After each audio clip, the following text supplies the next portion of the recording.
Dathomir was not a world that offered comfort or kindness.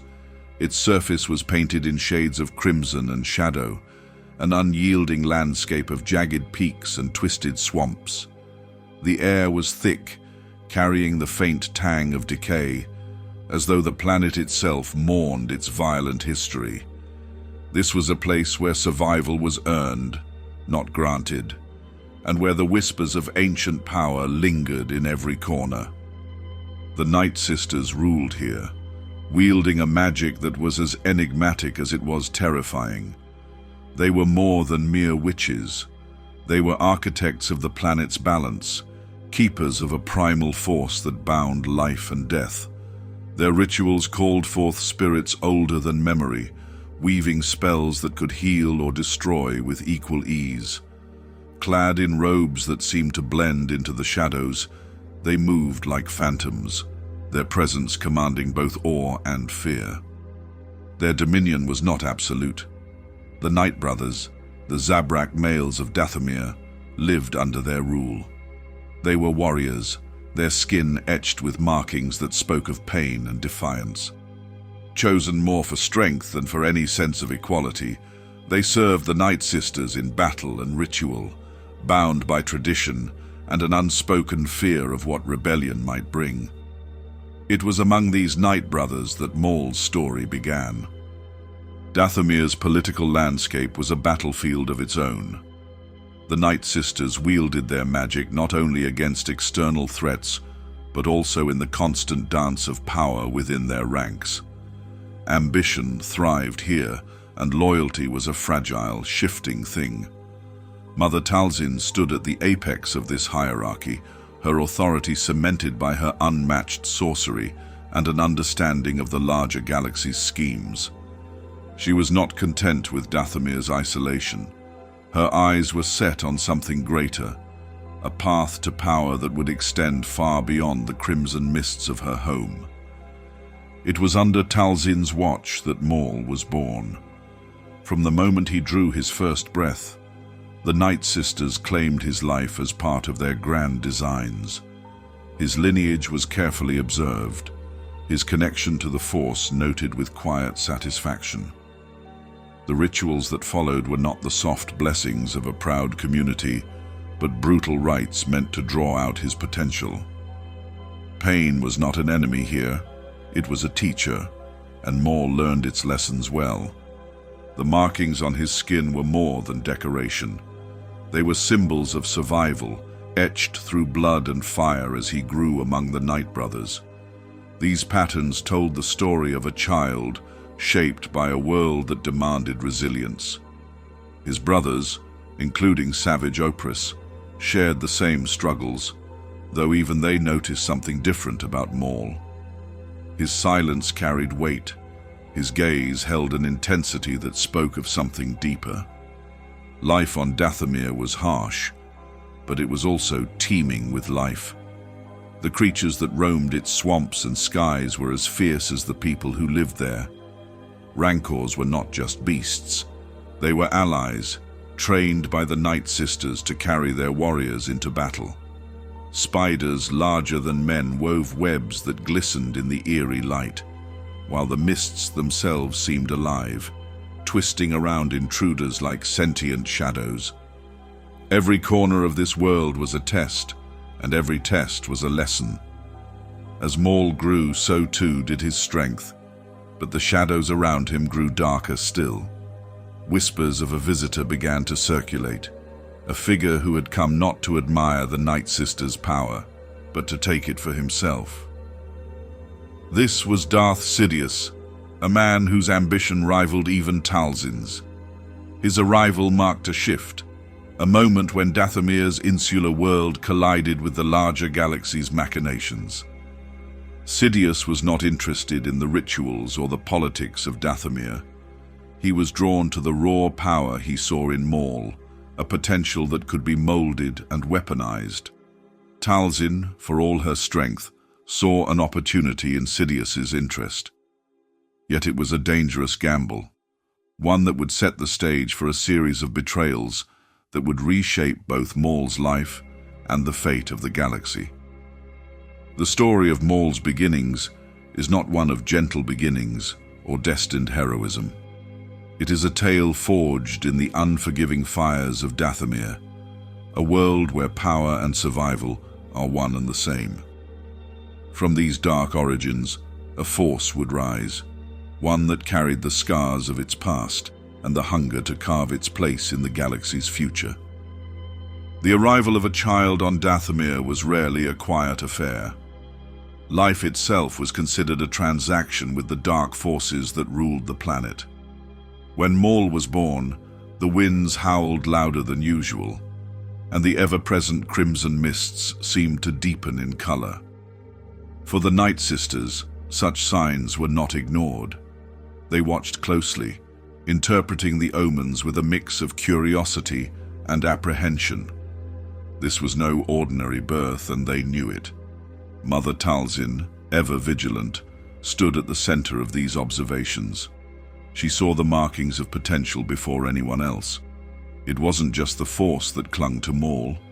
It was the way it moved around him, erratic and unyielding, as though testing his limits even in infancy.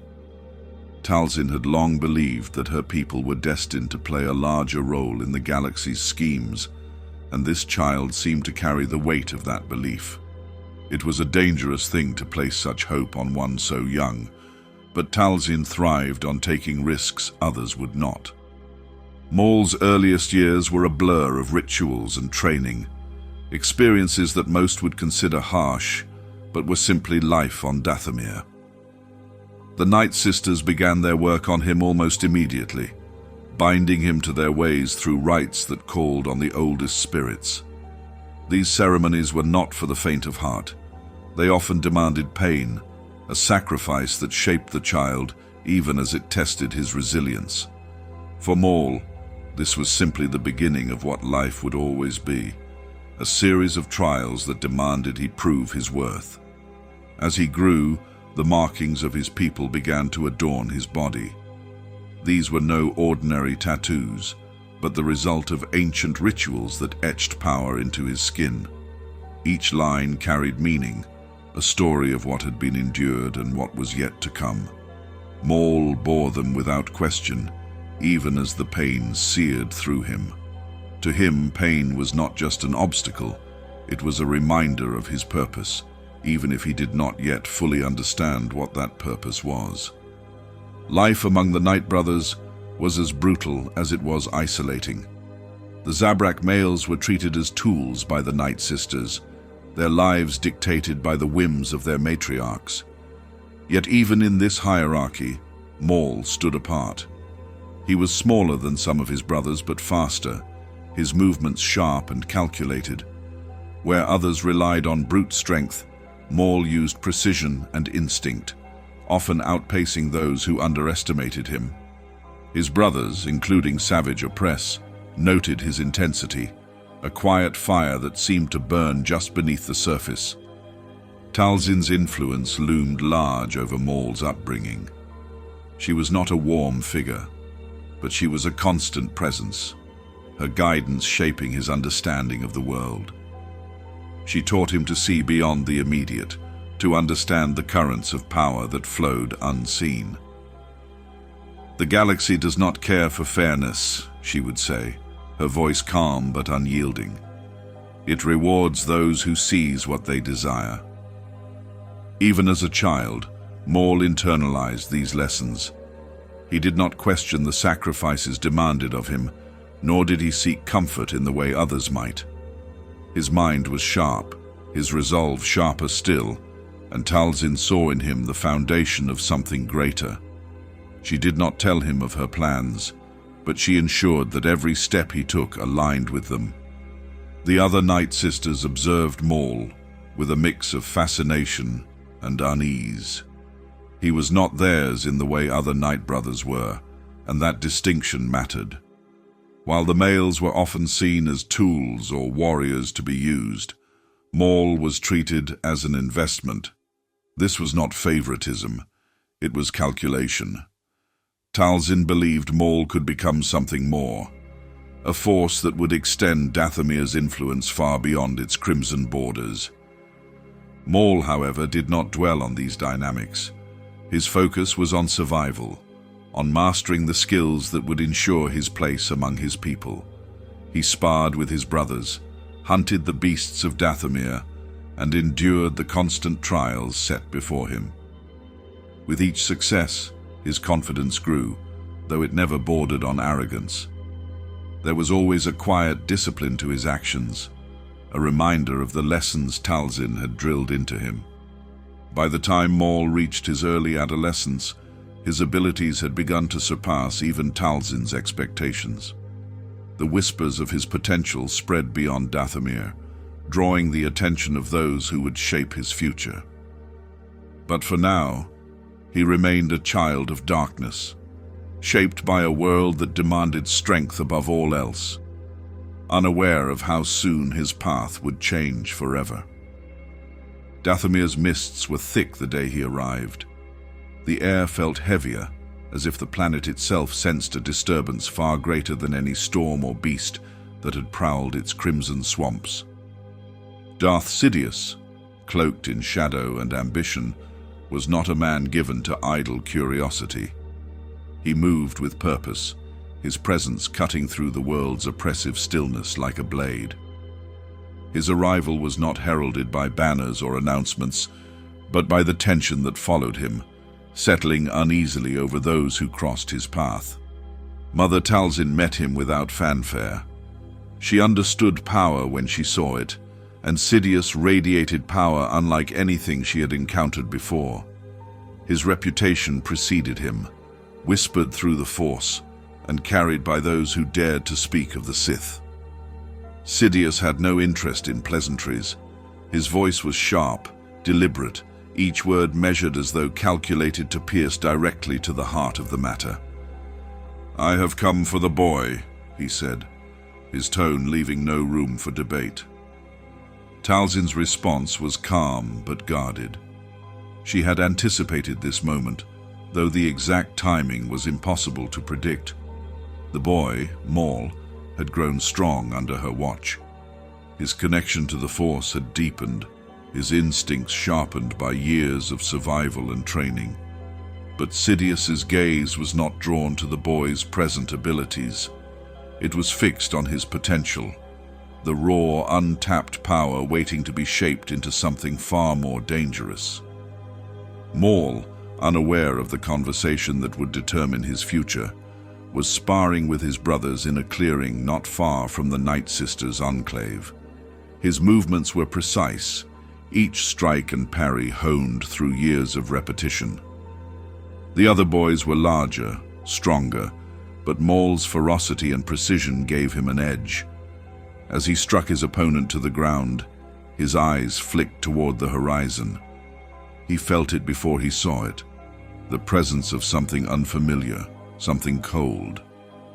When Talzin called for him, Maul obeyed without hesitation. He approached the meeting place cautiously, his eyes narrowing as he took in the sight of Sidious.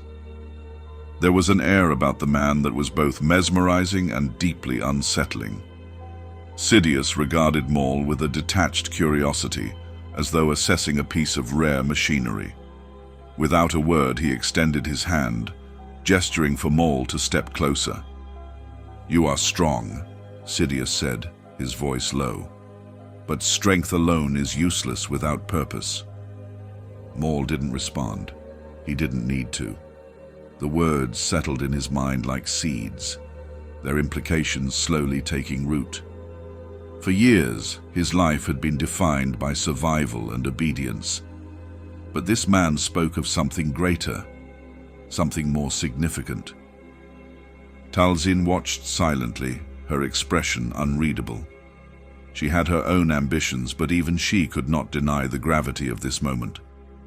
Sidious was offering Maul a path unlike any she could provide.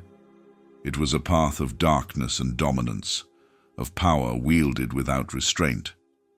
It was also a path that would take him away from Dathomir, perhaps forever. The decision was made swiftly. Sidious did not ask for Maul's consent, nor did he offer any reassurances. He merely turned and began walking toward his ship, fully expecting the boy to follow. Maul hesitated for only a moment, his gaze flickering toward Talzin. She gave a small nod, her approval more an acknowledgement of inevitability than an act of encouragement. Maul followed. The journey from Dathomir was silent. Sidious offered no explanation, no words of comfort. Maul sat quietly, his mind racing as he tried to comprehend the enormity of what was happening. The world he had known, harsh as it was, had been his home. Now he was stepping into the unknown, guided by a man who exuded an authority that bordered on terrifying. When they arrived at Sidious's hidden stronghold, the reality of Maul's new life became clear. The training he had endured on Dathomir was nothing compared to what awaited him here.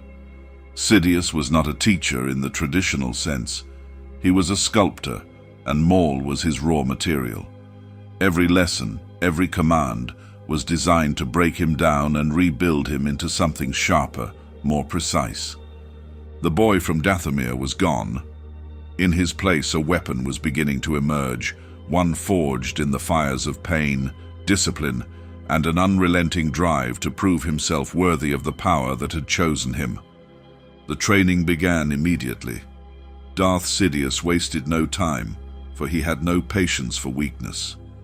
Maul, still a boy by most standards, was thrust into a world where failure was punished without hesitation, and success was rarely acknowledged.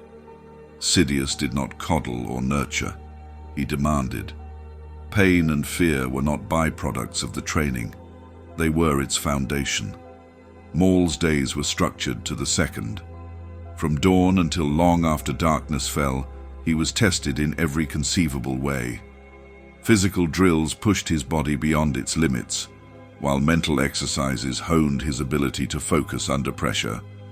He was expected to endure exhaustion, hunger, and injuries without complaint. Sidious believed that suffering sharpened the will, and Maul's suffering was relentless. The training grounds were as harsh as the lessons. Isolated in the depths of a hidden fortress, they were designed to break the spirit of anyone who stepped foot within them. The arena was a maze of jagged terrain, filled with traps and droids programmed to show no mercy. Maul learned quickly that survival here depended on instinct, speed, and precision. Hesitation was punished, often brutally. Sidious himself was an omnipresent force, watching Maul with a critical eye. His presence was both intimidating and electrifying, a constant reminder of the stakes. He would interject only to correct, often with a sharp reprimand or a demonstration that left no room for interpretation. When Maul faltered, the Sith Lord's voice would cut through the air, cold and unforgiving.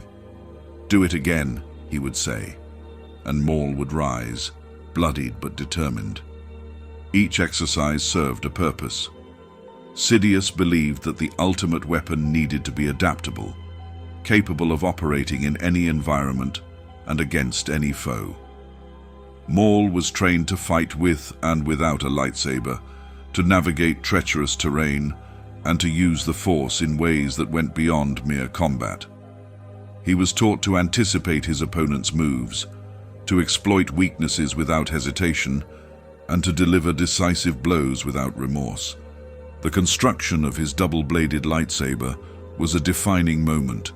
It wasn't merely a tool, it was an extension of himself, a reflection of the precision and aggression Sidious had instilled in him. The process was grueling, involving not just the physical assembly of the weapon, but also the imbuing of the crystals with Maul's own dark energy. The blade, when ignited, burned with a ferocity that matched its wielder. The lightsaber became central to Maul's training. Its unorthodox design demanded absolute mastery of technique, and Sidious ensured that every movement was practiced until it became second nature. Maul spent hours in the arena, the weapon's twin crimson blades humming through the air as he fought against droids programmed to exploit even the smallest mistake. Each misstep was met with searing pain, as the droid's stun weapons struck home, a stark reminder that perfection was not optional. Sidious also drilled Maul in the art of deception and infiltration. The Sith did not rely solely on brute force, they were masters of manipulation and strategy. Maul learned to move unseen, to strike from the shadows, and to use fear as a weapon. His master taught him that a true Sith was more than a warrior. They were an agent of chaos, sowing discord and confusion before delivering the final blow. But the lessons were not without their cost. Maul's body bore the scars of his training, each one a testament to the challenges he had overcome. His mind, too, was shaped by the experience. The boy who had left Dathomir was gone, replaced by a creature of pure determination. There was no room for doubt or hesitation, no space for anything but the drive to excel and to prove himself worthy of Sidious's time. The transformation was slow but undeniable. With each passing day, Maul grew stronger, faster, and more cunning. He was no longer a boy, nor was he merely an apprentice. He was becoming the weapon Sidious had envisioned, a force of destruction, honed to perfection through pain and discipline. And though Maul's every waking moment was consumed by training, the thought of failure never left him. He understood that his master's expectations were absolute, and that failure would not be met with forgiveness. It was this understanding that drove him, pushing him beyond his limits again and again. For Maul, there was no other option. He would succeed, or he would be discarded like so many before him. The ceremony was anything but grand. There were no witnesses, no celebratory fanfare. In the cold, shadowed chamber of his master's stronghold, Maul knelt before Darth Sidious, his body bruised and bloodied from the trials that had come before. He was barely more than a boy, but his eyes burned with the intensity of someone who had endured far beyond his years. It was here that his master, with deliberate and weighty words, gave him his Sith title. "You are no longer just an apprentice," Sidious began, his voice a calm, sharp edge. "You are Maul, a blade to cut through the galaxy, a destroyer of those who stand in our way." Maul had no need for a surname, no ties to a family or a legacy beyond the one Sidious would carve into the stars. The name itself was a weapon, simple and brutal, much like the being who now bore it. The moment was both an honor and a burden, the culmination of years of torment and training, and the beginning of something far darker. The title was more than a label. It was a transformation, a shift in Maul's very identity. From that point forward, everything he did, everything he became, would be rooted in anger, fear, and pain. These emotions had always been present, but now they were no longer obstacles to be overcome. They were tools, and Maul began to wield them with a precision that came from both practice and necessity. Sidious wasted no time in reinforcing this foundation. "Your hate will sustain you," he told Maul during one of their many grueling sessions. "Pain is fleeting, fear is a shadow, but hatred is eternal. It will give you strength when your body fails. It will guide you when your mind falters." Maul clung to these teachings like a lifeline. Each time his body broke under the weight of Sidious's demands, he found the strength to rise again by embracing the hatred within him. He remembered every insult, every wound, every moment of suffering that had shaped his life. They became a reservoir of power, one he could draw upon without hesitation. His anger burned like a furnace, fueling his every move, sharpening his every thought. This newfound strength did not come without cost. The boy he had once been, the child who had played among the mists of Dathomir, was gone. What remained was a being forged in the crucible of suffering, a weapon honed to perfection by the dark side. Maul's existence revolved around a single purpose: to serve Sidious's will and to destroy anyone who stood in his way. Yet even in his loyalty, a seed of resentment began to grow. Maul's hatred was not limited to the Jedi, whom he had been raised to despise. It extended to his master, the one who had torn him from his home, who had subjected him to unimaginable pain, and who now wielded him like a tool. This resentment was buried deep, hidden beneath layers of obedience and fear, but it was there, simmering in the background, waiting for its moment to surface. For now, Maul focused on the tasks before him. Each day brought new challenges, new opportunities to prove himself worthy of the name he had been given.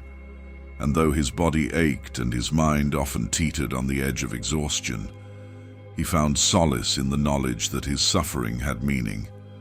He was no longer a child of Dathomir, no longer a nameless apprentice. He was Darth Maul, a being shaped by the dark side, defined by his hatred, and destined for vengeance. The moment Sidious deemed him ready, Maul was sent into the galaxy to test the skills he had honed through years of brutal training. These missions were not grand campaigns or carefully orchestrated battles. They were calculated tests, meant to pit Maul against formidable opponents while keeping him hidden in the shadows. The galaxy was not yet ready to know the Sith had returned, and Sidious ensured that Maul's actions would leave little evidence of his true allegiance. The targets Sidious selected were varied: smugglers who had interfered with Sith interests, bounty hunters who had stepped too far into the wrong territory, and most notably, Jedi Knights who strayed too far from their strongholds. Each mission was designed to challenge Maul's abilities and test his unwavering loyalty. Failure was not an option. The first encounter with a Jedi was not the climactic duel one might imagine. It was a small skirmish, a confrontation born out of necessity rather than grand design. A Jedi Knight, investigating reports of Sith artifacts, found himself cornered in the ruins of a forgotten temple. Maul, clad in his dark robes and armed with his newly constructed double-bladed lightsaber, confronted him without hesitation. The fight was fast and brutal. The Jedi, caught off guard by Maul's ferocity and unorthodox weapon, struggled to adapt. Maul, on the other hand, fought with a clarity and purpose that bordered on the mechanical. He had been trained to exploit weakness, to anticipate hesitation, and to strike with precision. The Jedi fell, leaving Maul with his first true taste of victory against the order he had been raised to despise. Sidious's reaction to Maul's success was as measured as ever. There was no celebration, no acknowledgement of a job well done. Instead, Sidious pressed him harder, pushing him to refine his skills and improve upon his performance. For every victory Maul achieved, there was always the unspoken expectation that he could and should do better. The missions continued, each one more challenging than the last. Maul was sent to desolate worlds, bustling trade hubs, and secretive enclaves, always tasked with eliminating those who stood in Sidious's way. Each encounter with a Jedi provided valuable lessons. Maul learned to adapt to their fighting styles, to anticipate their reliance on the Force, and to counter their defensive techniques. These duels became opportunities to sharpen his instincts and deepen his understanding of the dark side.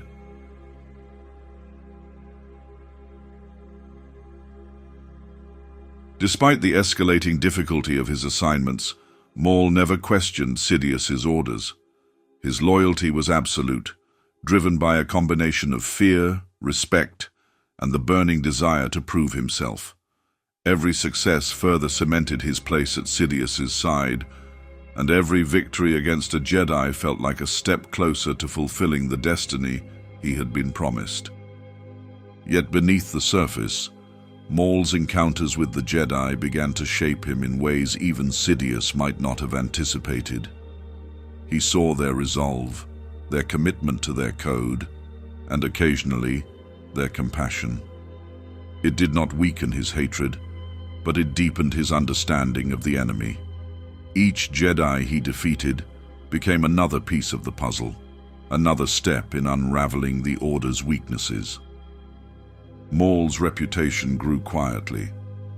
Among the galaxy's underworld, whispers of a shadowy enforcer spread, a figure who struck with precision and disappeared without a trace. Sidious ensured that these rumors remained vague, allowing Maul to operate under the radar while maintaining the aura of fear that surrounded the Sith. Through these missions, Maul's transformation was complete.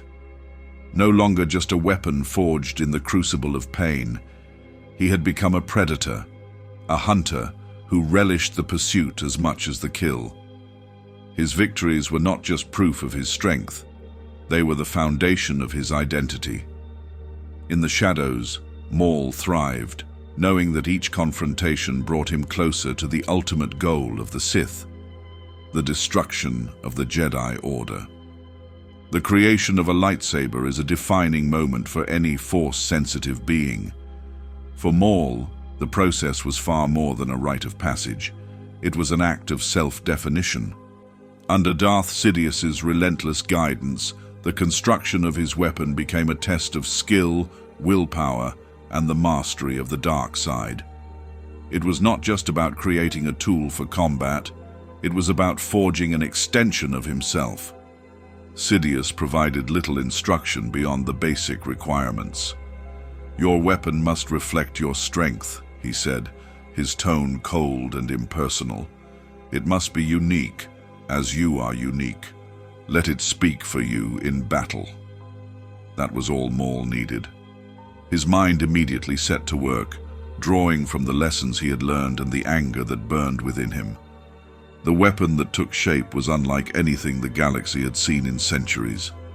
Maul designed a double-bladed lightsaber, an echo of ancient Sith lords who had wielded such devices in their crusades against the Jedi.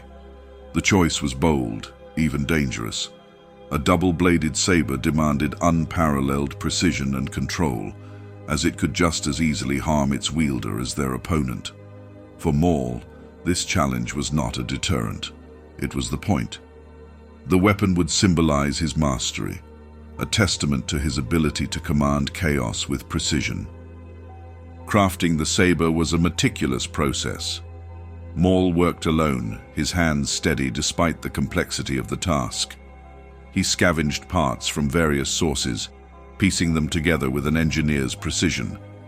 The hilt was elongated to accommodate the dual emitters, its black and silver design simple yet menacing. Every detail was deliberate, from the alignment of the kyber crystals to the placement of the activation switches. The crystals themselves were key. Sidious provided two, each steeped in the dark side of the Force. Maul meditated over them for hours, pouring his anger and hatred into the crystals until they burned with a crimson glow. The process was grueling, testing not only his connection to the Force, but also his endurance. By the time he finished, the crystals pulsed with his essence, their energy a reflection of his inner turmoil. When the saber was complete, Maul ignited it for the first time. The twin blades erupted with a hiss, their red glow bathing the room in an eerie light. The weapon hummed with a feral energy, as if alive and eager for combat. Maul stood in the center of the chamber, spinning the saber with practiced ease. The movements felt natural, as though the weapon had always been a part of him. Sidious observed from the shadows, his expression unreadable. He did not offer praise, but the faint nod he gave was enough to convey his approval. Maul's creation was a success, not just in design, but in what it represented. The double-bladed saber was more than a weapon. It was a declaration of intent. It symbolized Maul's commitment to the Sith Order, his readiness to face any challenge, and his unwavering belief in the path Sidious had set before him. Maul wasted no time mastering his new weapon. He trained relentlessly, perfecting the saber's unique combat style. The dual blades required constant awareness and balance, punishing any lapse in focus. Maul embraced the challenge, knowing that every swing, every parry, brought him closer to the perfection he sought. The saber became an extension of his body, its movements flowing seamlessly with his own. The weapon's first test in battle was swift and brutal. Maul's enemies were unprepared for the ferocity of his attacks, the saber's twin blades cutting through their defenses with ease. The double-bladed lightsaber became as much a symbol of fear as it was a tool of destruction. Its crimson glow would mark Maul's presence on countless battlefields, a warning to those who dared stand against him. Through the creation of his saber, Maul solidified his identity. He was no longer just an apprentice or a servant of the dark side. He was a weapon in his own right, honed to perfection and ready to carve his place in the galaxy. With the double-bladed lightsaber in hand, Maul was prepared for the battles to come, each one bringing him closer to the destiny he believed was his. The mission was simple on the surface: intercept a Jedi Knight investigating reports of Sith activity in the Outer Rim. Sidious provided no further details, no strategic insights. Maul was given only the target's name and the location, a barren, windswept moon far from any semblance of civilization. It was clear this wasn't just about the mission, this was a test. Maul arrived at the designated location without fanfare. The desolate terrain stretched out in every direction, jagged rocks casting long shadows under the pale light of the system's twin suns. He waited in silence, cloaked in the dark side, his double-bladed lightsaber resting at his side. The anticipation was electric, a mixture of eagerness and calculated focus. He had faced opponents before, but this would be different. This would be a Jedi. When the Jedi arrived, Maul observed him carefully. The man was older, experienced, his movements steady and deliberate. His lightsaber hung loosely at his side, unlit but ready. He radiated calm, a stark contrast to the storm of anger and hatred building within Maul. They exchanged no words. None were necessary. Their confrontation was inevitable. The fight began with a sudden explosion of movement. Maul ignited his saber, the crimson blades casting a sinister glow across the rocky landscape. The Jedi's blue blade snapped to life in response, and the two clashed in a flurry of sparks and humming energy. Maul pressed the attack, his strikes fast and relentless. His weapons spun and arced with deadly precision, forcing the Jedi onto the defensive. Despite Maul's ferocity, the Jedi held his ground. His movements were measured, his defenses nearly impenetrable. He countered Maul's aggression with calculated precision, exploiting openings with quick, efficient strikes. For the first time, Maul felt the weight of what he was up against. This was not a sparring match. This was life or death. The battle raged across the moon's surface, each combatant adapting to the other's style. Maul's training and physical prowess gave him an edge, but the Jedi's experience and mastery of the Force evened the odds. As the fight wore on, Maul began to feel the strain. His anger drove him, fueling his attacks, but it also clouded his judgment. The Jedi exploited this, using Maul's aggression against him, forcing him to overextend and leave himself vulnerable. It was a misstep by the Jedi that turned the tide. A stumble on loose terrain gave Maul the opening he needed. With a swift, spinning strike, he disarmed the Jedi, sending the blue saber clattering across the ground. Maul didn't hesitate. He delivered the killing blow, his crimson blade cutting cleanly through his opponent. The Jedi fell, his body crumpling to the ground, lifeless. Maul stood over the fallen Jedi, his chest heaving with exertion. Victory should have felt sweet, but it was tempered by the realization of how close he had come to failure. The fight had exposed weaknesses, vulnerabilities he hadn't known he possessed. His anger had nearly consumed him, pushing him toward recklessness. He had won, but not without cost. When he returned to Sidious, Maul found no solace in his master's reaction. There was no praise, no acknowledgement of his victory. Instead, Sidious focused on Maul's mistakes, dissecting the battle with cold precision. "You let your emotions control you," Sidious said, his tone cutting. "You must learn to channel them, not be consumed by them."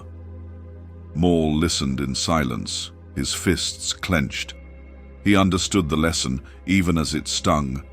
The fight had proven his strength, but it had also shown him how much further he had to go. He had tasted victory, but he now understood that survival in the galaxy would demand more than brute force and rage. As he left Sidious's presence, Maul's resolve hardened. The battle had not diminished his hatred, it had refined it. The Jedi were no longer abstract enemies. They were real, and they were formidable. Maul would face them again, and when he did, he vowed he would be stronger, faster, and more prepared. His first blood was only the beginning. Darth Sidious's ambitions had always extended beyond the Jedi.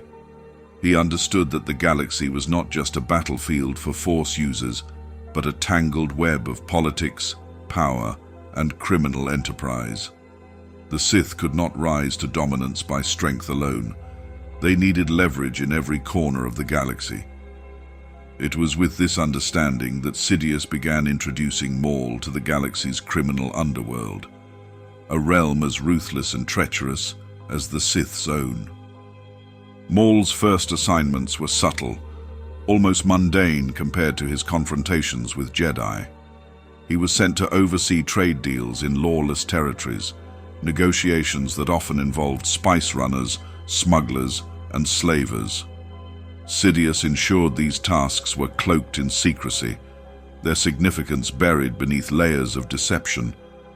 To the galaxy at large, the Sith were still a whisper, not yet a declared threat. Maul quickly learned that the underworld operated by its own rules. Strength and intimidation were valuable, but loyalty was rare, and betrayal was a currency. The beings he encountered, crime lords, bounty hunters, and mercenaries, were unpredictable and dangerous, driven by greed rather than ideology. Maul's initial disdain for these individuals was palpable, but Sidious reminded him of their utility. "Control the underworld," his master said, "and you control the chaos." One of Maul's early missions involved the Black Sun, a sprawling syndicate with influence stretching from the core worlds to the outer rim. The syndicate had grown too bold, interfering with operations Sidious wished to remain undisturbed. Maul was sent to remind them of their place. His approach was swift and brutal. He infiltrated their stronghold under the cover of darkness, his lightsaber carving through guards with surgical precision. When he reached the syndicate's leaders, he gave them a choice: submit or be destroyed. The Black Sun capitulated, but the message was clear. Maul was not a negotiator. He was a force of nature, a reminder of the consequences of defiance.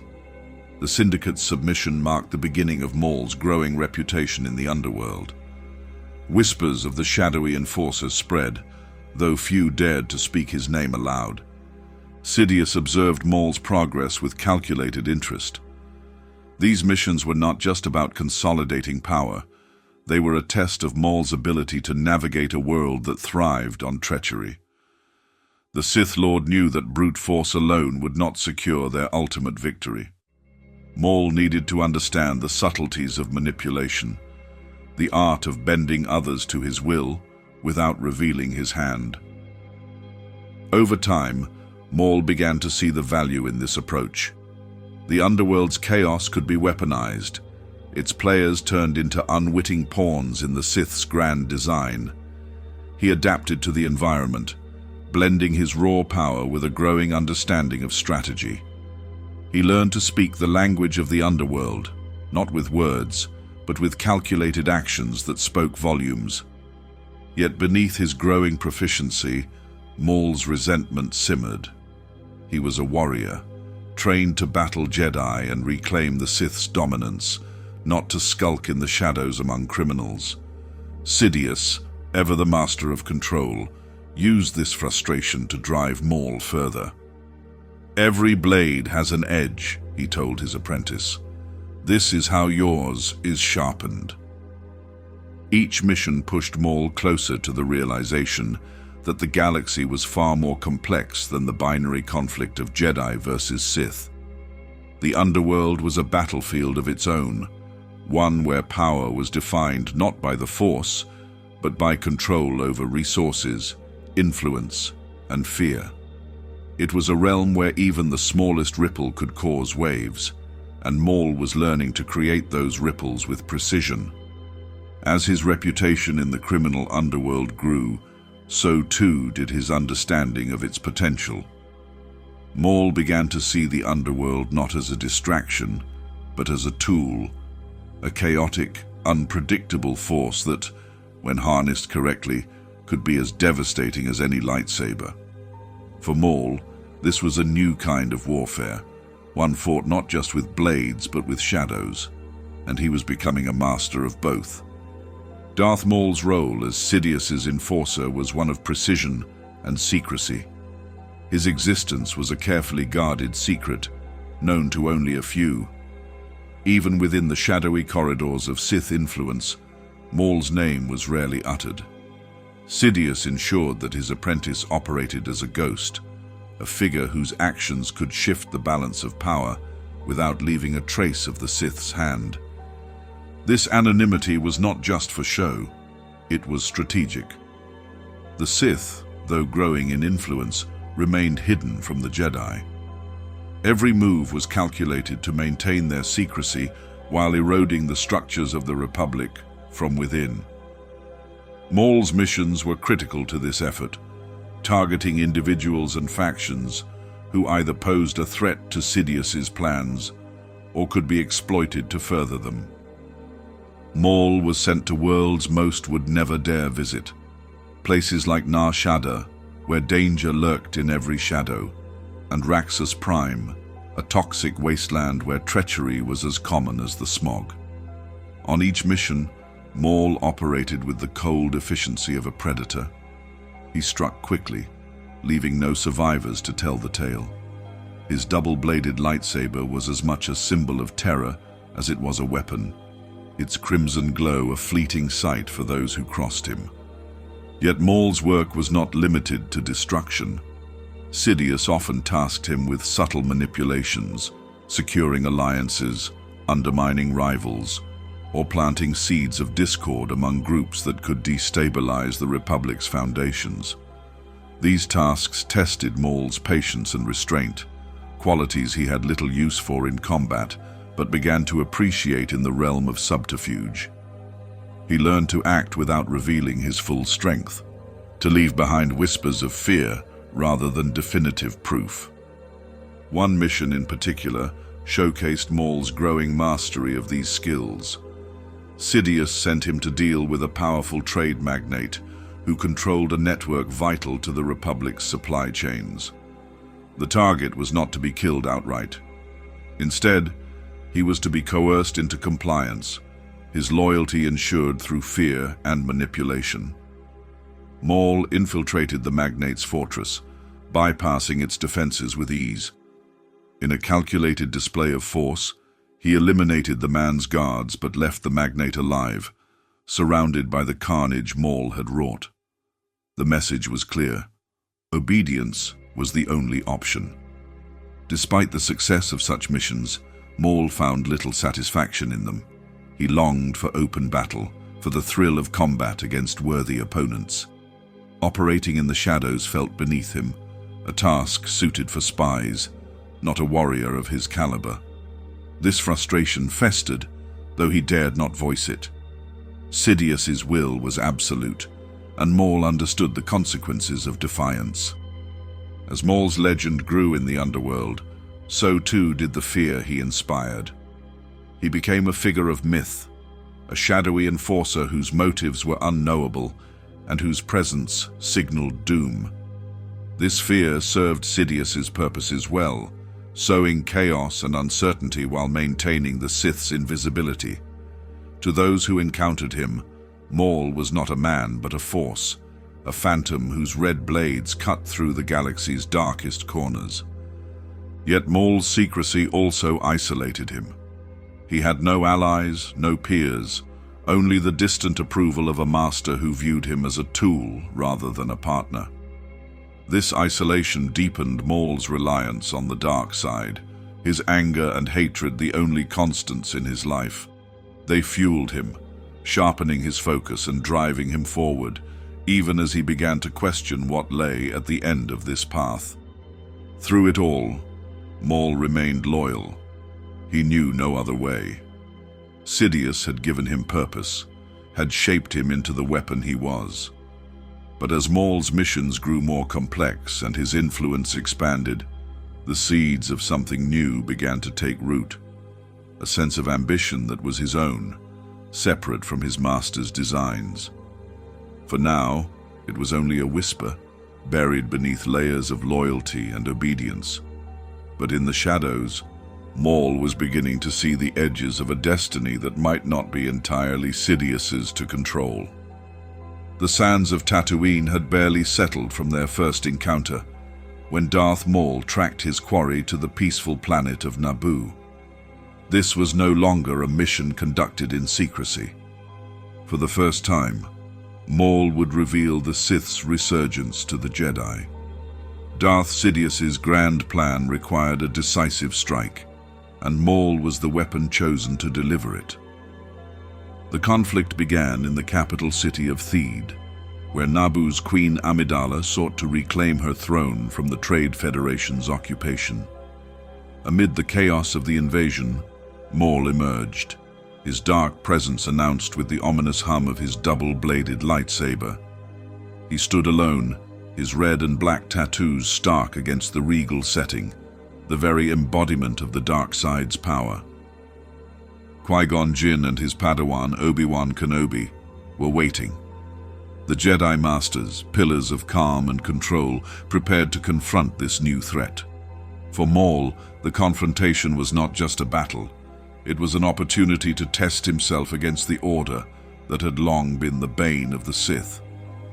The moment their blades clashed, it was clear this duel would shape the galaxy's future. The battle spanned the elegant halls and labyrinthine corridors of Theed's royal palace, a stark contrast to the primal ferocity of the combatants. Maul fought with a style that was both precise and relentless, each strike from his twin blades designed to overwhelm and disorient.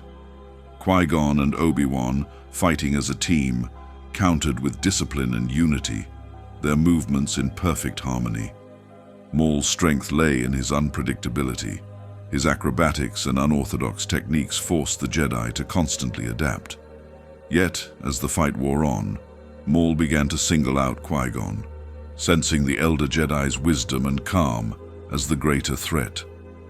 The duel became a dance of strategy and aggression, with Maul leading the Jedi deeper into the palace's reactor core. The final moments of the duel were seared into galactic memory. Maul's calculated use of the environment separated Qui-Gon and Obi-Wan, isolating the master from his apprentice. Behind the flickering energy barriers, Obi-Wan could only watch as Maul and Qui-Gon clashed in a brutal exchange. Maul's relentless focus on Qui-Gon culminated in a devastating blow, a swift strike to the chest that ended the Jedi Master's life. For Maul, victory seemed assured, but Obi-Wan, fueled by his grief and determination, leapt back into the fray. The young Jedi's ferocity caught Maul off guard, pushing him to the brink. Yet, Maul's overconfidence proved his undoing. In a moment of vulnerability, Obi-Wan used the Force to retrieve his fallen master's lightsaber, delivering a decisive strike that bisected Maul and sent him plummeting into the depths of the reactor shaft. To the galaxy, Maul's death marked the end of the Sith's return. The Jedi believed they had vanquished this phantom menace, unaware that his fall was not the end. Maul's hatred, his sheer will to survive, and the dark side's grip on him would not allow him to perish. In the shadows of the galaxy, a new chapter of his story was about to begin. But for now, the duel of fates left an indelible scar, a reminder of the power and danger the Sith still wielded.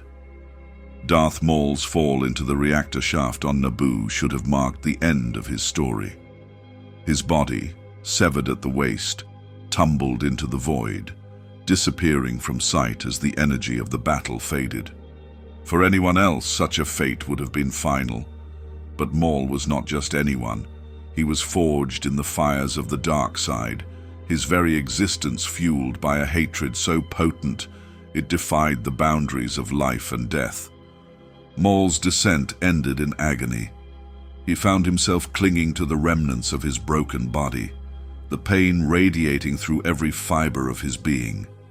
Yet even as his physical form failed him, his mind burned with a single thought: vengeance. The image of Obi-Wan Kenobi, standing triumphant over him, seared itself into his memory, a spark that reignited his will to survive. The dark side became his lifeline. It wrapped around him like a shroud, amplifying his hatred and twisting it into a force of raw power. Through sheer will, Maul clung to life, dragging himself through the refuse and decay of the reactor's lower levels. His survival was as much a testament to his mastery of the Force as it was to his refusal to accept defeat. Pain became his companion, a constant reminder of his humiliation, but also a source of strength. Maul's journey took him to Lotho Minor, a desolate junkyard world where the galaxy's refuse was sent to rot. It was here, among the endless heaps of scrap and toxic fumes, that Maul's hatred kept him alive. He scavenged the remnants of machines and cobbled together a grotesque spider-like apparatus to replace his lost legs. The crude contraption allowed him to move, though it offered little solace. His existence was one of torment, his thoughts consumed by a singular desire: to find Obi-Wan Kenobi and exact his revenge. Years passed in isolation, and Maul's mind began to fracture under the weight of his anger and despair. He spoke to himself in the darkness, replaying the events of his defeat over and over. The once disciplined apprentice of Darth Sidious devolved into a creature of instinct and obsession. Yet even in his madness, the dark side sustained him. It whispered to him, fueling his hatred and ensuring that his spirit would not break entirely. It was through sheer coincidence, or perhaps the will of the Force, that Maul's existence was eventually discovered. His brother, Savage Opress, guided by the Night Sister Mother Talzin, tracked him to Lotho Minor. The reunion was anything but tender. Savage found not the fearsome warrior he had admired, but a shattered shadow of his former self. Yet even in his broken state, Maul's hatred burned brighter than ever. Mother Talzin's dark magics restored Maul, both physically and mentally. She replaced his crude legs with cybernetic limbs, sleek and powerful, and mended his fractured mind. But what emerged from her rituals was not the Darth Maul of old. This was a being reshaped by suffering and hatred, a creature whose sole purpose was vengeance. His survival was a defiance of nature, a triumph of the dark side, and a prelude to the chaos he would soon unleash. Maul's time in the Abyss had changed him. He was no longer merely Sidious's apprentice or a weapon of the Sith.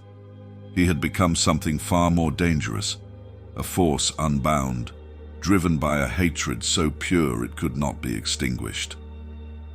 And as he prepared to re-enter the galaxy, one thing was certain: Maul's story was far from over. Lotho Minor was not a place where life flourished. The planet was a graveyard of industry, its surface covered in endless heaps of metallic refuse and toxic sludge. The air was thick with smog, the kind that burned the lungs and turned the light of the sun into a dull, sickly hue. It was here, amidst this wasteland of rot and decay, that Darth Maul was cast by the whims of fate. His arrival was marked by pain and desperation. The once proud Sith apprentice had been reduced to a fragment of his former self. His lower body was gone, replaced by makeshift spider-like limbs crafted from discarded machinery. The contraption clattered and creaked with every movement, a grotesque reminder of his fall. Yet Maul's hatred kept him moving. It was his lifeline, the only thing tethering him to existence in this hostile place. Survival on Lotho Minor was a brutal test. The planet was home to scavengers and predators, creatures as twisted as the landscape itself. Maul navigated this world with the instincts of a cornered animal. He hunted for scraps to sustain his body and fought off those who sought to prey on him. Each day was a battle, each night a restless torment filled with memories of his defeat. His mind began to fray under the weight of his suffering, but his hatred for Obi-Wan Kenobi burned brightly, a constant that never wavered. Time on Lotho Minor became meaningless. Days bled into years, each one dragging Maul further into madness. He built a nest in the depths of the junkyards, a twisted cavern of wires and scrap metal that mirrored his own fractured psyche. Here, he muttered to himself, replaying the duel on Naboo over and over in his mind. He spoke of Kenobi as if the Jedi were there with him, his words a venomous mixture of anger and despair. Despite his descent into insanity, Maul was not entirely forgotten. Word of a mysterious figure lurking in the depths of Lotho Minor began to spread among the few who ventured there. Some described him as a monster, a half-machine abomination with burning yellow eyes. Others spoke of his unmatched ferocity, of his ability to tear through attackers with inhuman speed and precision. These stories were passed along in hushed tones, warnings to avoid the shadowed corners of the junkyard planet. Maul's isolation ended when his brother, Savage Opress, found him. Guided by the dark magics of Mother Talzin, Savage descended into Lotho Minor's depths and faced the creature his brother had become. Their reunion was raw and violent. Maul lashed out at first, his mind too fractured to recognize Savage. But as the darkness enveloped them, a spark of recognition ignited. The bond between brothers, forged in the nights of Dathomir, could not be extinguished so easily. Savage brought Maul back to Dathomir, where Mother Talzin's dark sorcery began the process of restoring him. His spider-like legs were replaced with more advanced cybernetics, and his mind, though scarred, was pieced back together. But the years on Lotho Minor had left their mark. Maul emerged from his exile not as the Sith apprentice he once was, but as a being transformed by suffering and hatred. On Lotho Minor, Maul had been a monster in every sense of the word. But now he was something far more dangerous, a monster with purpose. As he prepared to re-enter the galaxy, his heart was filled with only one thought: revenge. And the galaxy would soon learn that no shadow was darker than the one cast by Darth Maul. The dark depths of Lotho Minor had become Darth Maul's prison, a place where his shattered body and fractured mind festered in isolation. But across the galaxy, his story had not been forgotten. On Dathomir, the Night Sister matriarch, Mother Talzin, had not relinquished her claim to Maul, nor had she abandoned her vision for the power her sons could wield. Her plans began to unfold as she sent Savage Opress, Maul's younger brother and her chosen enforcer, on a mission to find him. Savage's arrival on Lotho Minor was not the act of a hero seeking to save a fallen sibling. It was the call of blood and duty, a task handed down by a mother who saw in Maul a critical piece of her grand design. Savage himself was a towering figure, infused with Night Sister magics and hardened by the harsh realities of servitude under Dooku and his own battles across the galaxy. He was a being of immense power, but what he found on Dathomir tested even his resolve. The Maul Savage encountered was more beast than man. His once fearsome form was twisted and hunched, supported by the grotesque spider-like apparatus he had constructed to replace his lost legs. His mind was a labyrinth of pain and anger, consumed by years of isolation and the obsessive hatred for Obi-Wan Kenobi that had kept him alive. Savage's approach was met with feral hostility.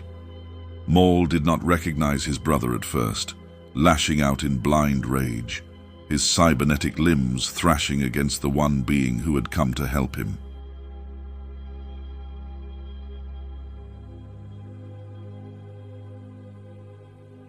Despite Maul's madness, the bond of blood was not so easily severed. Savage persisted, calling out to the brother he had grown up with on Dathomir, evoking memories of their shared past. Slowly, recognition flickered in Maul's yellow, rage-filled eyes. It was not a moment of clarity, but a spark, a faint glimmer of the man he had once been buried beneath the layers of torment and hatred. Savage brought Maul back to Dathomir, carrying him from the depths of Dathomir like a prize reclaimed from the abyss. Mother Talzin awaited their return, her dark presence filling the Night Sister's lair with an oppressive weight. She looked upon the broken form of her son with both pity and purpose. To her, Maul's suffering was not an end, but a crucible, a transformation that would forge him into something even more powerful. The ritual that followed was a display of Night Sister sorcery at its most potent. Green mist swirled around Maul's twisted body, the air alive with ancient incantations. Talzin channeled her power into him, rebuilding what had been lost. The grotesque spider limbs were replaced with sleek cybernetics, a set of legs that gave Maul a new sense of power and stability. The agony of his physical transformation was mirrored by the mending of his shattered mind. Talzin's magic pieced together the fragments of his psyche, reshaping him into a being no longer bound by the limitations of his former self. When the ritual ended, Maul stood transformed. His body was whole again, his mind sharp and clear, but something fundamental had changed. The years of suffering and isolation had left their mark, etching themselves into the core of his being. This was not the Maul who had served Sidious with unquestioning loyalty, nor was it the apprentice who had fallen on Naboo. He was a creature forged in the crucible of his own hatred, a dark reflection of the willpower that had kept him alive against all odds. For Savage, this was a reunion with a brother who was both familiar and alien. The Maul who emerged from Talzin's ritual was a force of pure determination, his mind set on a singular purpose: revenge. He spoke of Obi-Wan Kenobi with a venom that filled the air, his hatred now a sharpened blade aimed at the Jedi who had left him for dead. But beneath this obsession, there was something more, a hunger for power, for control, and for a legacy that would outlive even the Sith's ancient schemes. Mother Talzin watched with satisfaction as her sons stood united before her. She had restored Maul not out of sentiment, but out of strategy.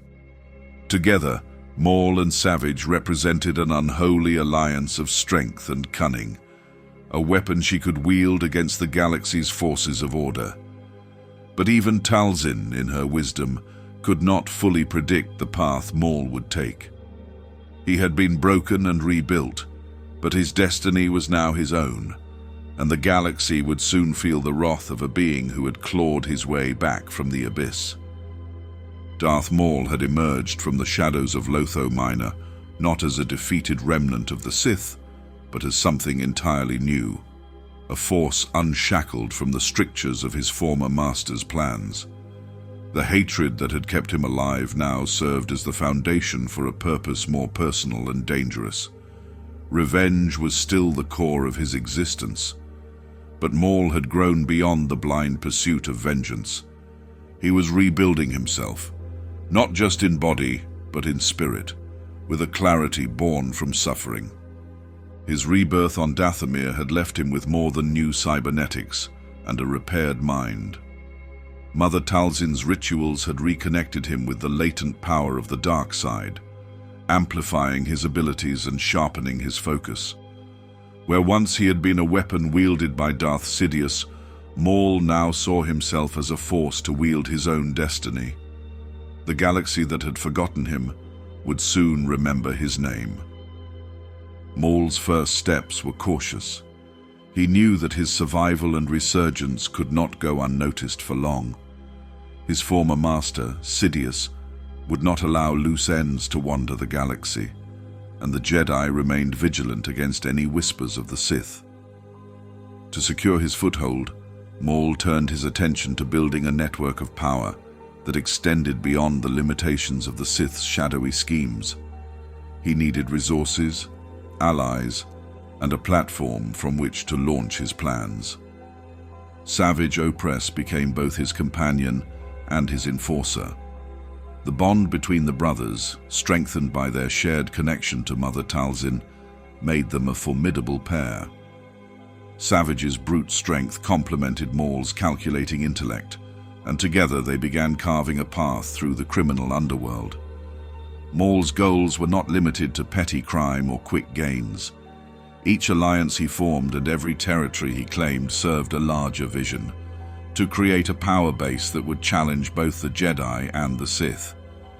His reputation as a relentless and merciless force spread quickly. Maul's enemies learned to fear his methods: precision strikes that left no survivors and alliances forged through intimidation and manipulation. His encounters were often punctuated by moments of chilling clarity. Maul was not merely interested in conquest for its own sake.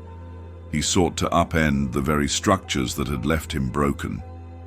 His actions were deliberate, each one a piece of a puzzle only he could see. Throughout this period, Maul's obsession with Obi-Wan Kenobi remained at the forefront of his thoughts.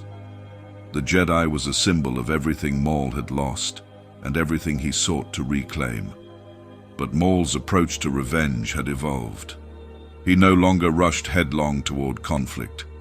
Instead, he began to orchestrate events that would eventually force Kenobi to confront him on his terms. Maul was no longer a weapon.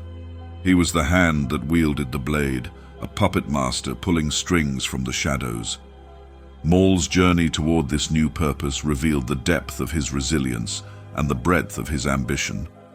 He had been cast aside, left to rot, but he had returned with a will sharpened by suffering. The galaxy was vast, its systems chaotic, but Maul saw in its disorder an opportunity.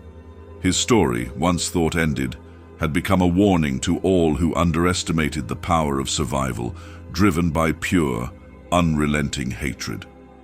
Maul's campaign for revenge began as a calculated storm, orchestrated with the precision of a tactician and the ferocity of a warrior.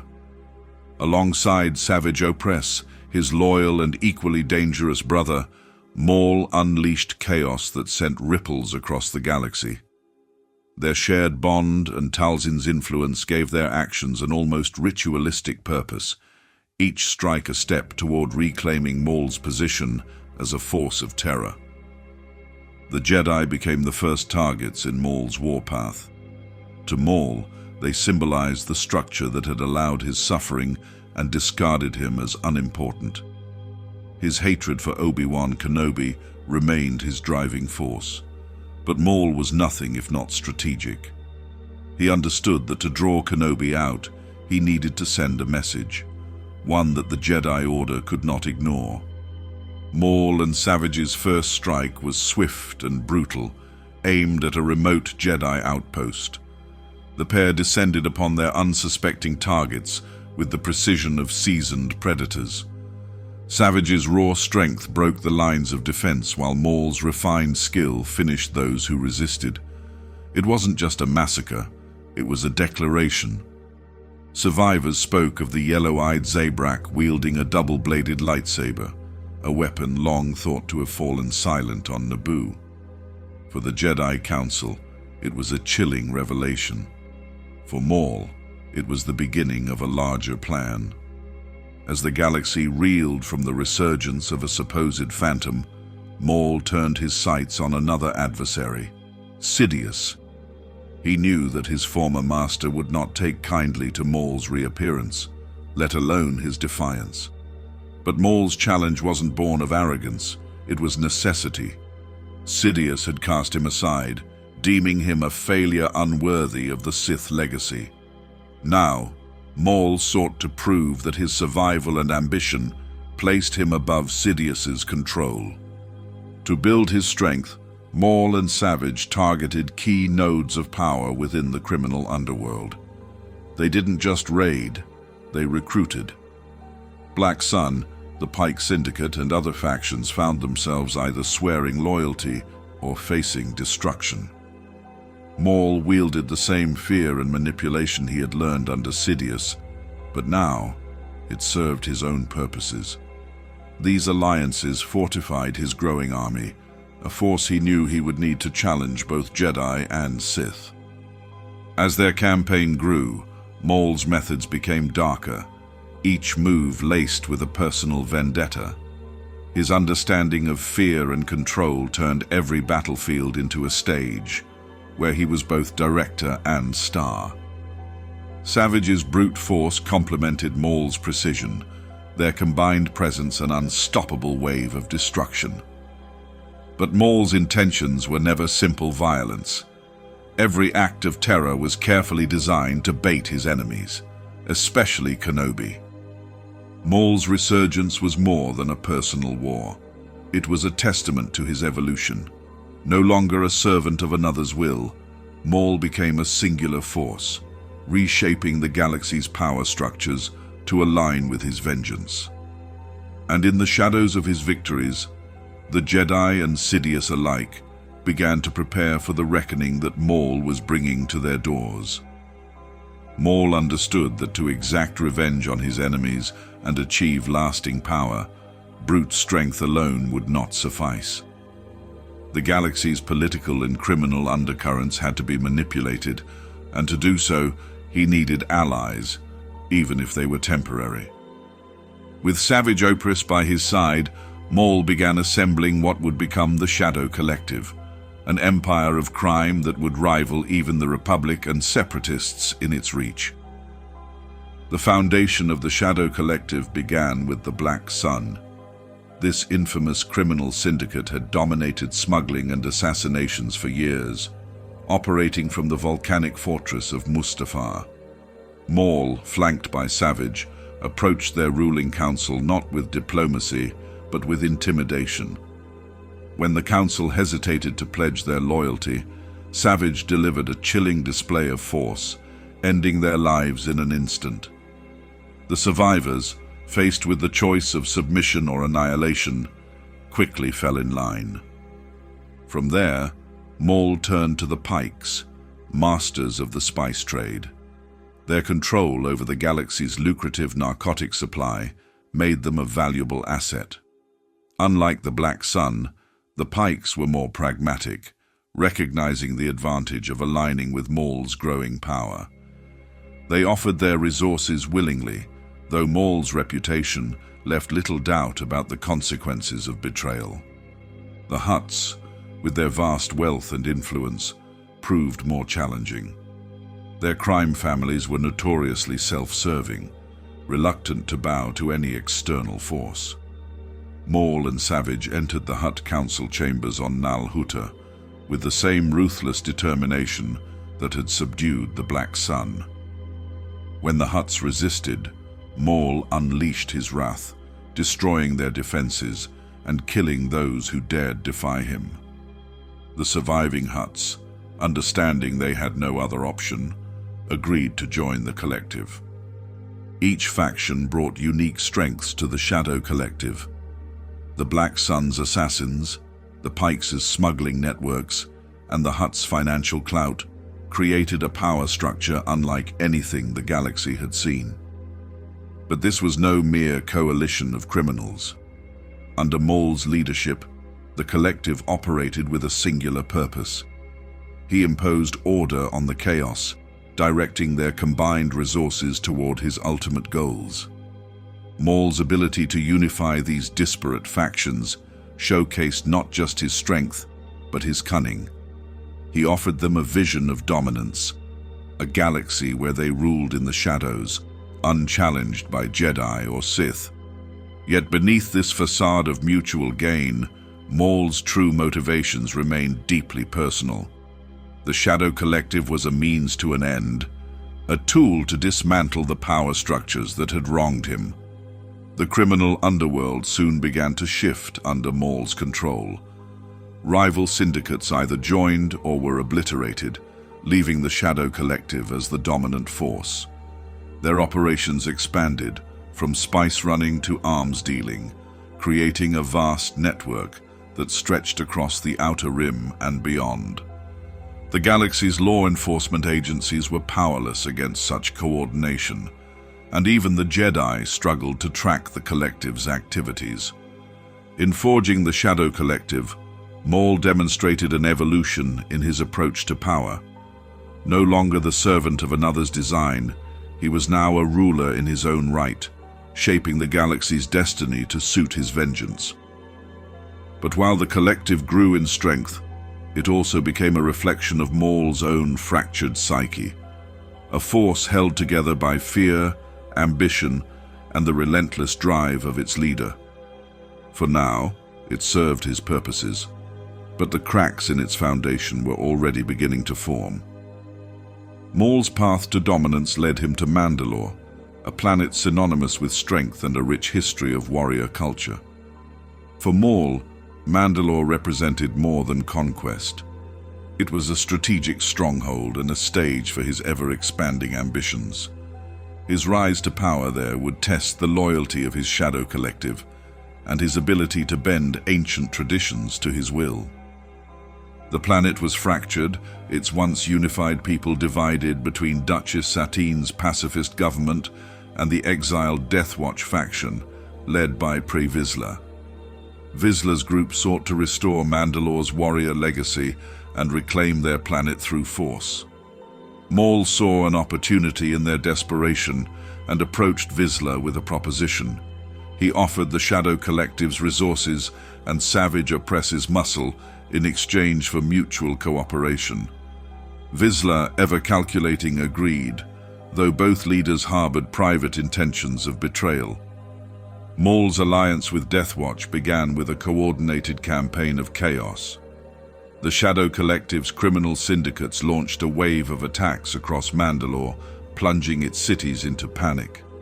These strikes were not random acts of violence, but carefully orchestrated moves designed to destabilize Satine's rule. As fear gripped the populace, Death Watch swept in as saviors, defeating the Shadow Collective's forces in staged battles. The plan worked flawlessly, and the people of Mandalore hailed Vizsla and his warriors as heroes. But Maul's ambitions did not end with Vizsla's rise. As Death Watch claimed victory, Maul saw the cracks forming in their alliance. Vizsla had no intention of sharing power, and Maul, ever the tactician, prepared for the inevitable betrayal. When Vizsla turned against him, imprisoning Maul and Savage, the Zabrak brothers responded with calculated precision. Maul invoked the ancient Mandalorian tradition of single combat to challenge Vizsla for leadership. The duel took place in the throne room of Sundari, the capital city, a spectacle of strength and skill that would echo through Mandalorian history. Vizsla, wielding the legendary Darksaber, fought with the ferocity of a seasoned warrior. His jetpack and arsenal of weapons gave him a distinct tactical advantage, but Maul's mastery of the Force and combat training proved insurmountable. The duel's conclusion was as brutal as it was decisive. Maul disarmed Vizsla, taking the Darksaber and delivering a fatal blow that left no doubt about the legitimacy of his victory. By Mandalorian law, Maul had claimed not just the weapon, but the leadership of Death Watch and the planet itself. However, his rule was immediately contested. Bo-Katan Kryze, a staunch traditionalist and loyalist to Mandalore's heritage, refused to accept an outsider as her leader. She and her faction, the Night Owls, rebelled against Maul, splintering Death Watch into rival factions. While Maul secured his position with fear and strategic appointments, including the installation of Prime Minister Almec as his puppet, his control was far from absolute. Maul's conquest of Mandalore was a bold and calculated move, demonstrating his ability to adapt and dominate even in the face of tradition and rebellion. Yet his actions also revealed the fragile foundation of power built on fear and division. For now, he sat on Mandalore's throne, but the shadow of rebellion and the specter of his former master loomed ever closer. Maul's rule over Mandalore, born of blood and manipulation, faced its greatest test when the Republic turned its attention to the warrior planet. The Clone Wars had reached a boiling point, and the Jedi, stretched thin across the galaxy, saw an opportunity to strike at one of the war's key instigators. With the Mandalorian resistance led by Bo-Katan Kryze calling for help, the Republic launched an invasion, setting the stage for the siege of Mandalore. The Republic's response was spearheaded by the 332nd Legion, a division of clones led by Commander Rex and former Jedi Ahsoka Tano. While no longer a member of the Order, Ahsoka's experience and connection to Mandalore's plight made her the ideal candidate to lead the assault. Her tactical brilliance and deep understanding of Maul's mindset would prove crucial as the Republic sought to dismantle his hold on the planet. The invasion began with precision. Republic gunships pierced Mandalore's skies, delivering legions of clone troopers into the urban battlefield of Sundari. The dome-encased city, once a beacon of neutrality, became a labyrinth of narrow streets and towering structures, perfect for the kind of aerial combat Mandalorians thrived on. Maul's loyal super commandos, dressed in red and black armor to reflect their allegiance, were well prepared. The battles that followed were brutal and relentless. Maul, ever the tactician, anticipated the Republic's arrival. He had fortified key positions within Sundari and set traps to exploit the overconfidence of his enemies. Yet, his preparations were not solely for defense. Maul sought to draw his enemies into a confrontation where he could gain the upper hand. He did not view the Republic as his primary adversary, but as pawns in a larger game, a game whose ultimate player was his former master, Darth Sidious. Ahsoka and Maul's eventual confrontation in the throne room of Sundari was a clash of ideologies as much as it was a battle of skill. Maul, confident and calculating, revealed the scope of his knowledge, warning Ahsoka of the impending doom that Sidious's grand plan would bring. He spoke of the Jedi's blindness, their failure to see the dark forces manipulating the galaxy. Ahsoka, steadfast and determined, rejected his vision, viewing his words as another attempt to sow chaos and doubt. Their duel was a spectacle, a whirlwind of lightsabers and force power that moved from the throne room to the city's skeletal support beams. Ahsoka's agility and resourcefulness matched Maul's raw power and precision. Despite his attempts to overpower her, Ahsoka's resolve proved unshakable. With the aid of the clones, she eventually subdued Maul, capturing him in a Mandalorian vault designed to contain Force wielders. The siege marked the end of Maul's reign over Mandalore but left the planet fractured. Bo-Katan's forces reclaimed control, but the cost was great, and the scars of Maul's influence would linger. For Maul, the defeat was not just a setback, it was a turning point.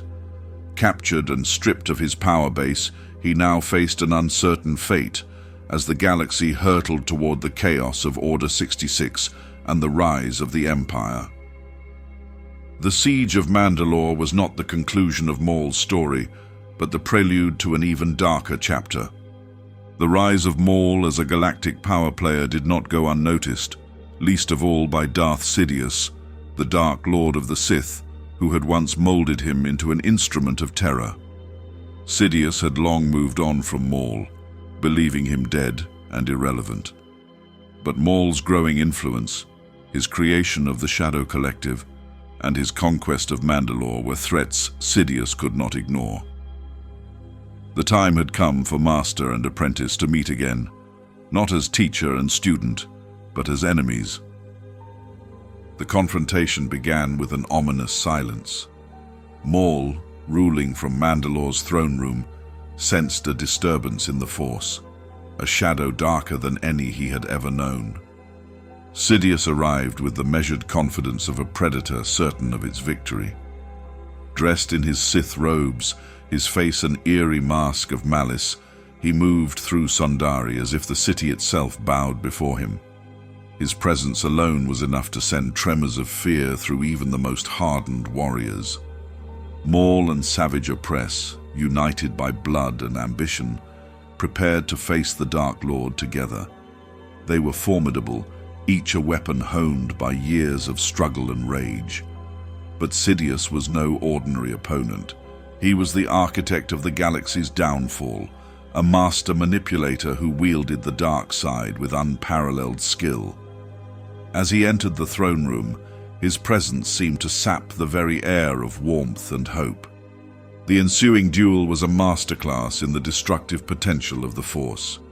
Sidious, wielding two crimson blades, attacked with a ferocity and precision that seemed effortless.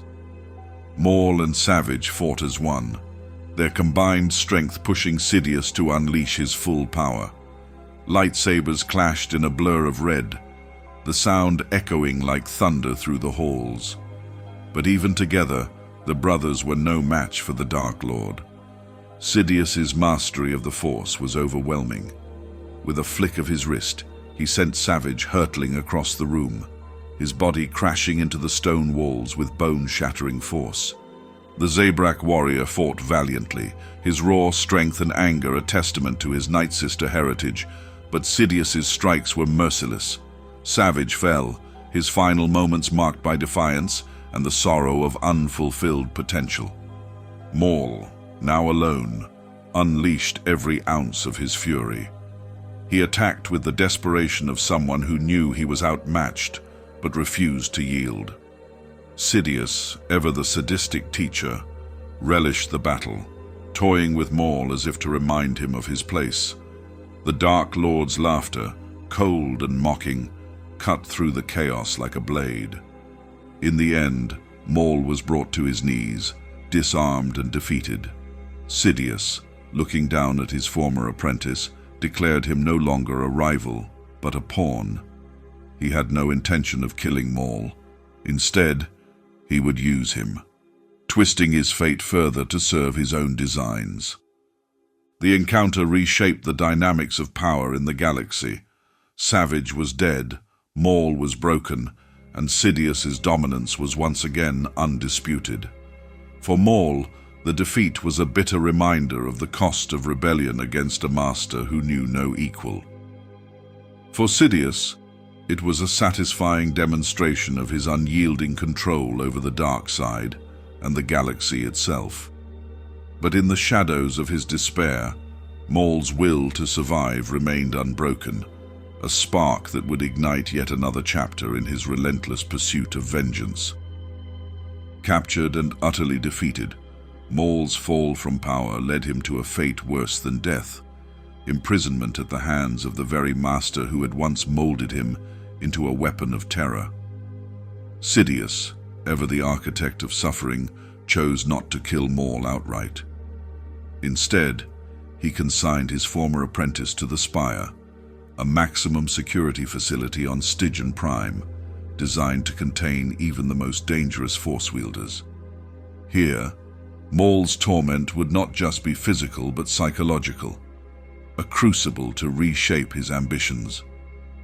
The Spire itself was a monolithic testament to Sidious's absolute control. Hidden away in the galaxy's recesses, it was a fortress of dark technology and oppressive design. Its walls seemed to hum with malice, and its corridors were silent save for the echoes of unseen torment. Maul was kept in isolation, his cell a small, sterile chamber designed to strip him of any comfort. Its walls were imbued with force-dampening properties, severing him from the power that had defined his existence. Days turned into weeks, and weeks into months, as Maul sat alone in the suffocating void.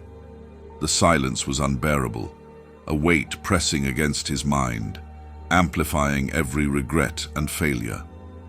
Sidious's parting words echoed in his thoughts, a mocking reminder of his insignificance.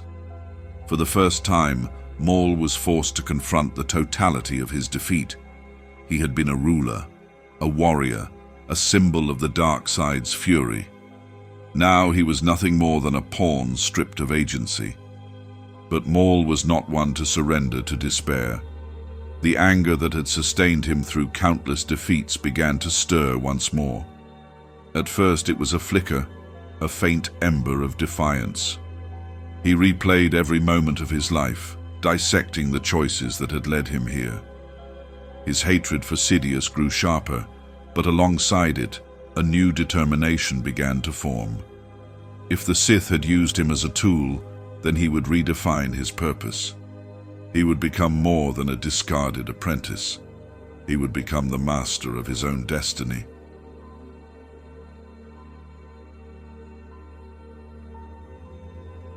The physical torment was relentless. Guards subjected him to daily humiliations, and automated systems inflicted agonizing punishment for even the smallest defiance. Yet Maul welcomed the pain. Each blow, each jolt of energy, fueled his resolve. The dark side, though distant, was not gone. It whispered to him in his moments of agony, a reminder of the power that still lay within. He began to meditate, channeling his anger into focus, slowly rebuilding the mental fortitude that had once made him a formidable warrior. Maul's time in the Spire was not just about survival, it was about transformation. He realized that his ambitions needed to evolve. The galaxy was vast, its power structures complex. Sidious's grip was tightening, but cracks were beginning to show. The Jedi were spread thin, the Republic teetering on the brink of collapse.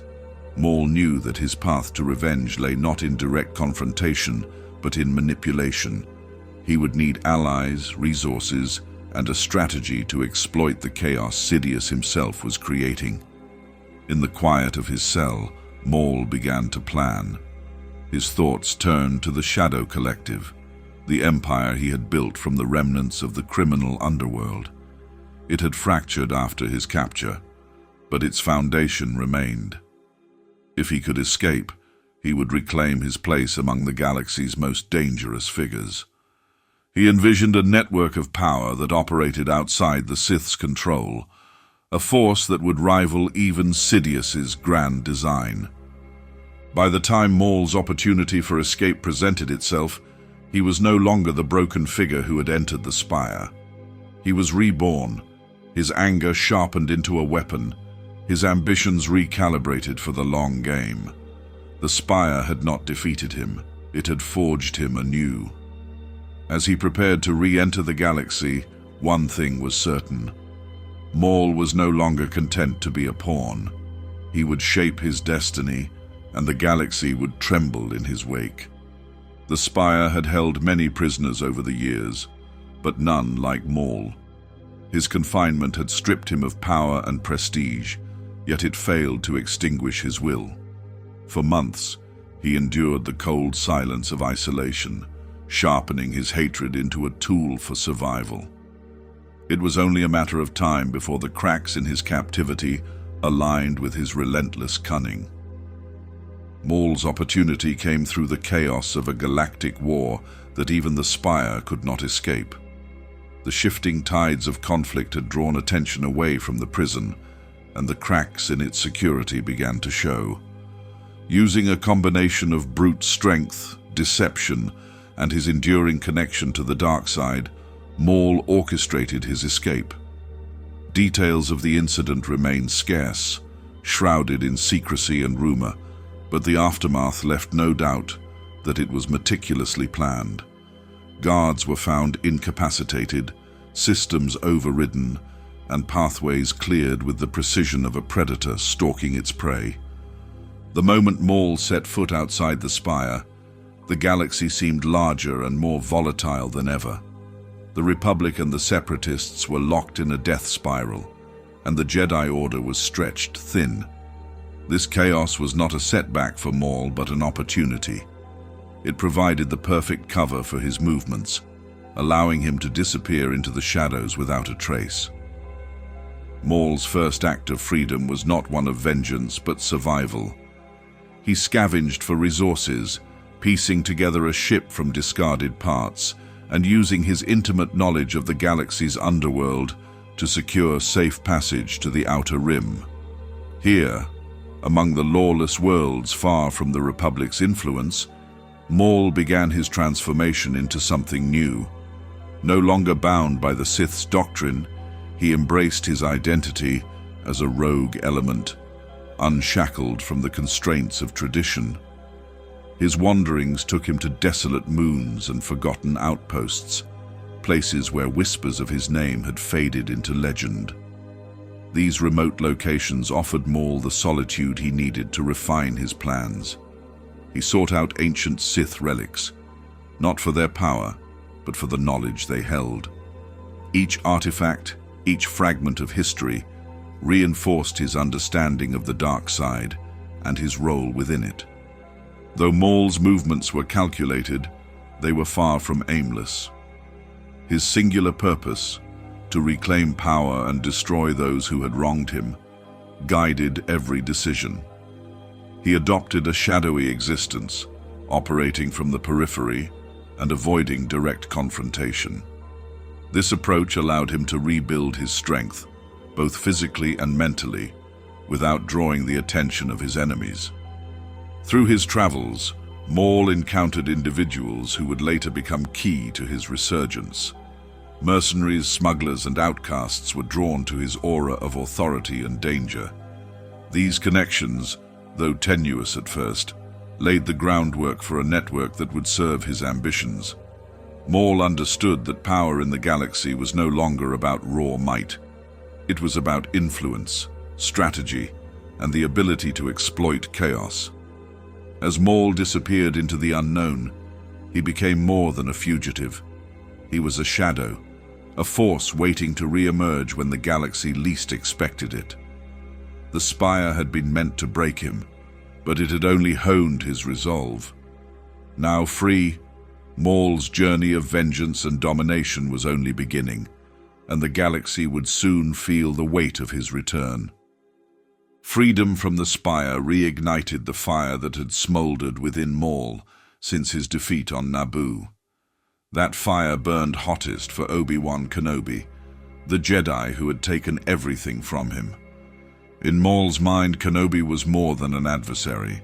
He was the embodiment of unfinished business, the symbol of every failure and humiliation Maul had endured. This obsession consumed him, giving his wanderings a singular focus. Maul's search for Kenobi was meticulous and relentless, fueled by the dark side and a lifetime of cunning. He started by scouring the galaxy for clues, probing the underworld for whispers of a Jedi in hiding. The Clone Wars had scattered the Jedi Order, forcing its members into secrecy. But Maul knew Kenobi was no ordinary exile. His instincts told him that Kenobi would not fade quietly into obscurity. There was a reason he had survived while so many others had perished. The search was not without cost. Maul's reputation as a shadowy figure of the dark side preceded him, making it dangerous to move openly. He relied on intermediaries and hired operatives to dig through the galaxy's criminal networks. On Nar Shaddaa, a spice dealer spoke of a Jedi who had been seen in the Outer Rim years ago. On Tatooine, a moisture farmer mentioned a cloaked figure who carried a weapon that hummed with energy. Each lead was thin, but Maul followed them with unwavering determination. In his quest, Maul's anger and hatred intensified, warping his connection to the Force into something both powerful and unstable.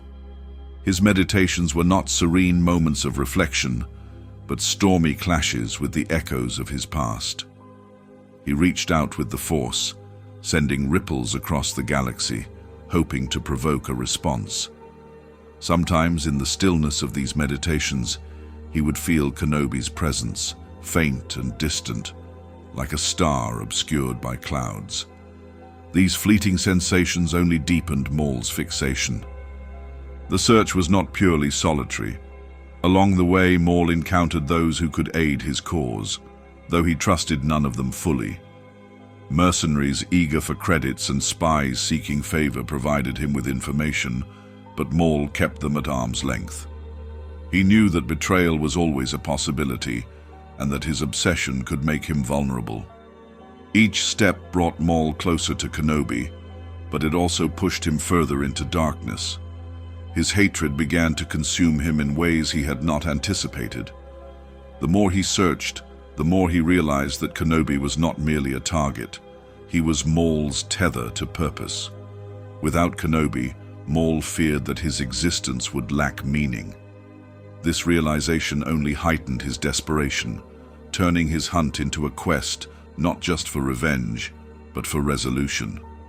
The galaxy, vast and chaotic, seemed to conspire against Maul's search, but he refused to relent. He was a creature of persistence and pain, driven by the knowledge that somewhere out there, Kenobi still lived, and Maul would find him, no matter the cost. The final confrontation he envisioned was not just a fight, it was the answer to a question that had haunted him for years. Until that moment came, Maul would remain the hunter, his purpose sharpened by every failure and every fleeting whisper of his elusive prey. Tatooine was a world of extremes, its endless dunes scorched by twin suns, and its nights chilled by desert winds. To many, it was a desolate, forgotten place, but for Maul, it was the culmination of years of searching. Every whisper, every fleeting trace had led him here, and the weight of that journey hung heavy as he arrived on this arid frontier.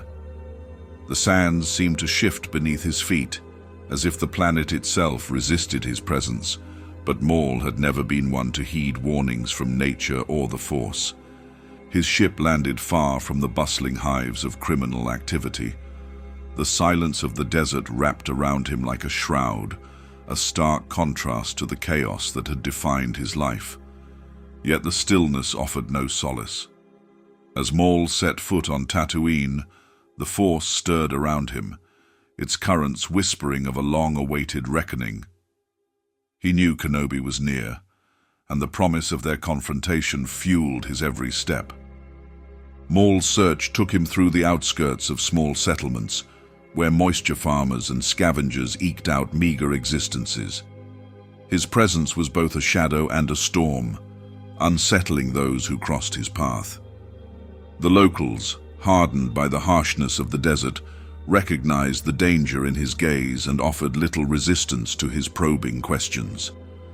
They spoke of a hermit, a man who kept to himself and was seen only in fleeting moments. It was enough. Maul followed these hints with the precision of a predator. The desert began to work against him as the twin suns bore down, their heat relentless. His mechanical legs struggled against the fine grains of sand, and the dry air clawed at his lungs. But the physical toll was nothing compared to the mental strain. Maul's mind, already battered by years of obsession and torment, began to fray further. The solitude amplified his inner demons, and memories of his past failures clawed at his consciousness. Visions of Sidious, Talzin, and Savage danced before his eyes, their voices a cruel chorus of doubts and accusations. Despite the unraveling edges of his sanity, Maul pressed on. His anger, his pain, and his sheer willpower became the driving forces that kept him moving. The whispers of the Force grew louder, guiding him toward a singular presence. Kenobi's aura, faint yet unmistakable, lingered like a beacon amidst the chaos of Maul's thoughts. It was as if the Force itself demanded their fates intertwine once more.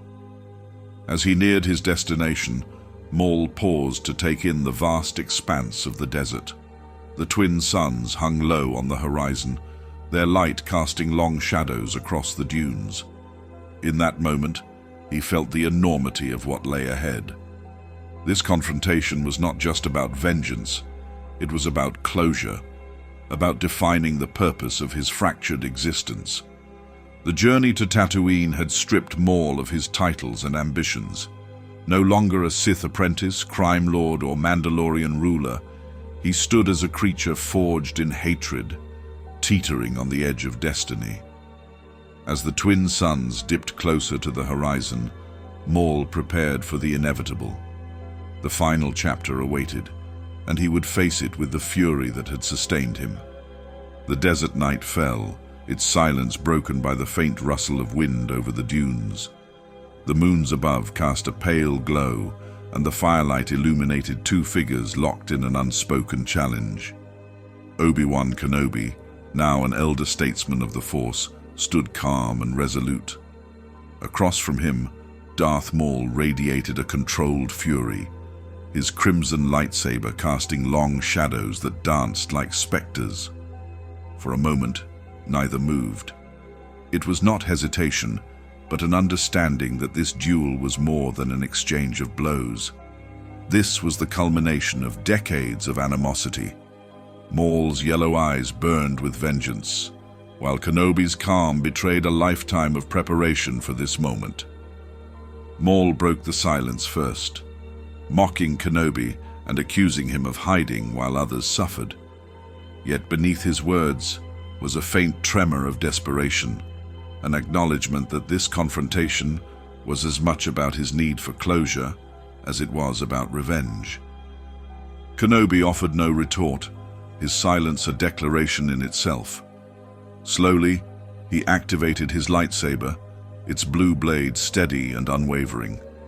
Maul mirrored the motion, his double-bladed weapon igniting with a hiss.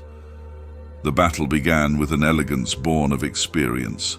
Maul lunged, his movements a blend of aggression and precision, honed by years of combat. Kenobi met him with a measured defense, each parry calculated to counter Maul's ferocity. The duel wasn't drawn out, but charged with intensity, every strike carrying the weight of their history.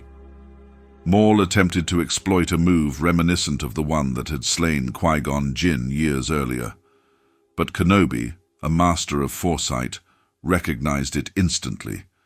In a single fluid motion, he shifted his stance and struck. The simplicity of the counter belied its effectiveness. Maul's saber was cleaved, and the crimson blades extinguished with a flicker. The killing blow followed immediately, clean, deliberate, and final. Maul collapsed, the firelight reflecting in his wide, disbelieving eyes.